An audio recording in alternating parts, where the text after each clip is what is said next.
Pada prinsipnya, Satgas meminta kepada masyarakat untuk dapat menghindari melakukan perjalanan apabila tidak mendesak pada saat libur Natal dan akhir tahun.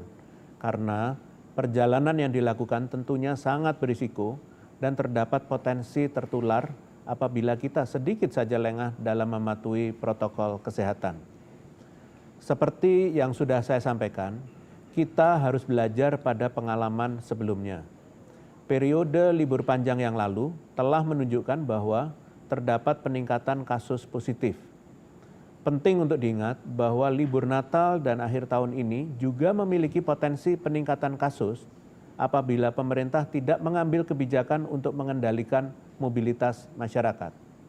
Upaya pengetatan melalui persyaratan perjalanan berupa testing merupakan langkah pengendalian peningkatan kasus yang saat ini sedang dilakukan pemerintah menjelang libur Natal dan akhir tahun. Tentunya kami berharap keputusan pemerintah ini dapat dipatuhi oleh seluruh masyarakat.